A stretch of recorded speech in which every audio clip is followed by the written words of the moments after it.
why do sharks attack humans? Sharks, the ocean's top predators.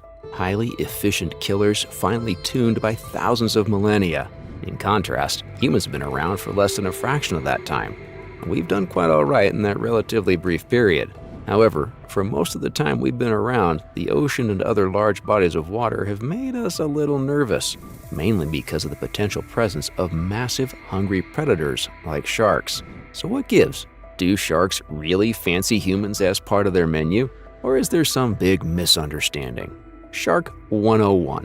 Sharks are among the largest and most diverse animal groups in nature, especially when it comes to vertebrates. They are classified under the Chondrichthyes class and the Elasmobranchi subclass, meaning they are characterized by cartilage skeletons and pectoral fins not fused to their heads, among other traits.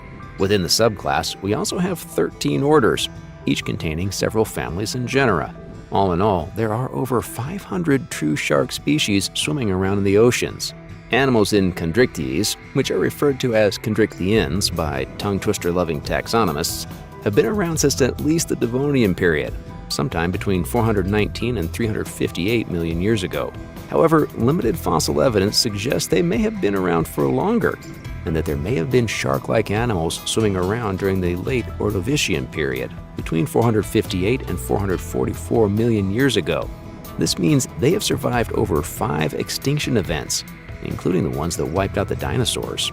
Modern sharks, which technically fall under the Selachmorpha subdivision, emerged in the early Jurassic, about 200 million years ago. The oldest known Selachmorph ancestor is Agelius. By comparison, humans have been around for a few 100,000 years. Archaic Homo sapiens first showed up around 300,000 years ago, and modern Homo sapiens, aka you and me, evolved around 160,000 years ago.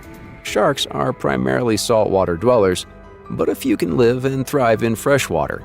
The bull shark, Carcharodontis leucus, and the river sharks of the Glyphus genus are notable examples. Sharks are found in all major oceans and select bodies of fresh water around the world. They range from the poles to the tropics and everywhere in between. Some sharks, like the tiger, Galiocerdo cuvier bull, and nurse shark, Gynglymostoma serratum, prefer the warm waters of tropical regions.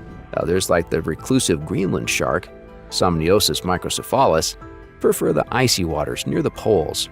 Sharks can be strictly migratory, or they may migrate in special circumstances, such as when food or mates are hard to come by. As you can see, the sheer number of shark species, their distribution, and their movements mean they were always bound to encounter the world's new apex predators. Humans. Shark versus man. No one knows when, where, or how early human beings came across sharks for the first time, but it's likely we've been interacting with these animals in some fashion since our earliest days. In modern times, sharks and humans have a complicated relationship, to say the least. People are generally in awe of sharks.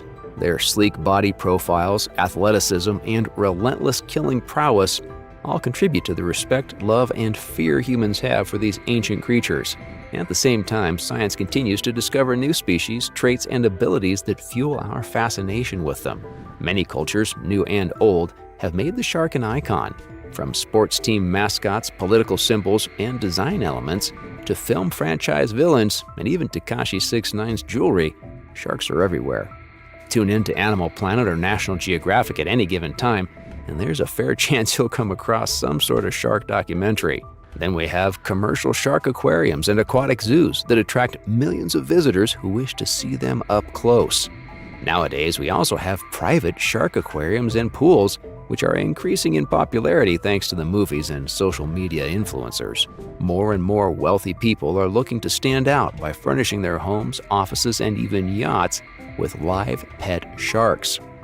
We also can't forget about the countless native tribes and groups around the world that regard sharks as important elements and symbols of their cultures and heritage. From the Pacific Islands to northern Canada, indigenous people have deep cultural ties to sharks. Depending on the specific group, sharks can represent a variety of deities, omens, or they could simply be food. That's right, we also eat sharks. In fact, while there is a lot of noise and talk about sharks potentially attacking and eating us, the predator-prey dynamic is heavily in our favor. Though not for everyone, shark meat is a treasured delicacy in many parts of the globe, and its popularity is only growing. According to expert estimates, humans catch and kill between 80 and 100 million sharks every year, which works out to 220,000 to 275,000 sharks each day. Their fins serve as the main ingredient in several dishes, and many sharks are killed simply for this one part, with the rest of their bodies discarded. Apart from food, people may also harvest sharks for their cartilage and other organs. These can be used for anything from making medicines to designing decorative items and trinkets. Some native tribes, like the ones in Hawaii, have used things like shark teeth and bone to make weapons. Hawaiian tribesfolk in particular are very skilled at making spears, sickles, and axes lined with shark teeth. In some cases, sharks are simply regarded as pests or a general nuisance and are culled en masse. Of course, not everyone wants to kill sharks. We also have significant measures aimed at conservation, so future generations can enjoy these remarkable fish thriving in their home environments. Efforts range from sole individuals to national governments to international organizations. Remember when we said that there are over 500 shark species? Well, nearly 200 of them are endangered, and some critically so. The great white, Carcharodon carcharias, the most feared shark of all, is highly protected in many countries, and the trade of products made from the shark is highly regulated. That said, sharks are far from innocent victims swimming against the tide of relentless human oppression.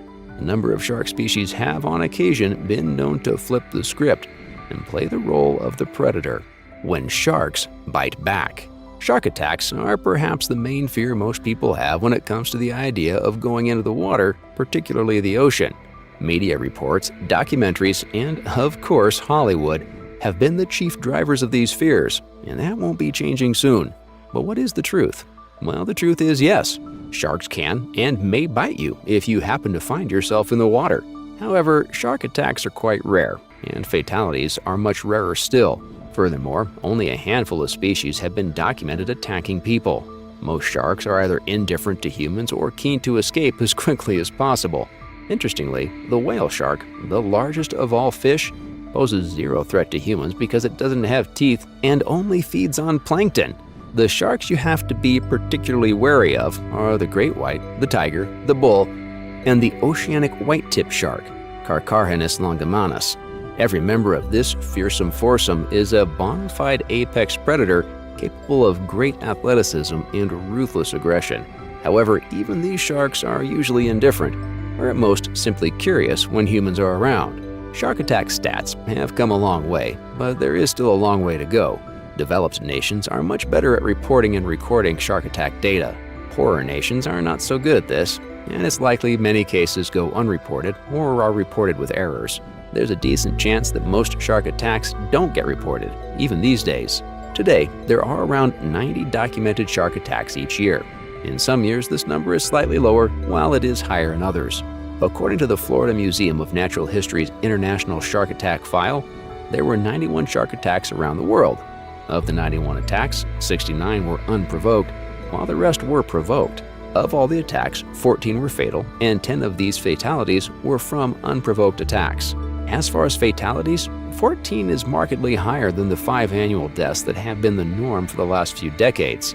The great white is often the prime suspect for these horrific occurrences, and for good reason. These behemoths are responsible for the most documented shark attacks and fatalities, with over 300 attacks and 74 fatalities on record. So why do sharks attack humans? Well, reasons vary. For the great white, experts claim that unprovoked attacks are mainly a result of confusion and mistaken identity, rather than targeted and premeditated predation.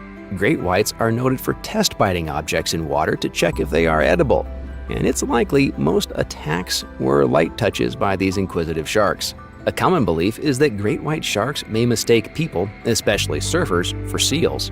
Great whites love nothing more than chomping into juicy, blubber-rich seals. Statistics also show that great white attacks on humans are more frequent in areas with high seal populations, or when migratory seals are passing through.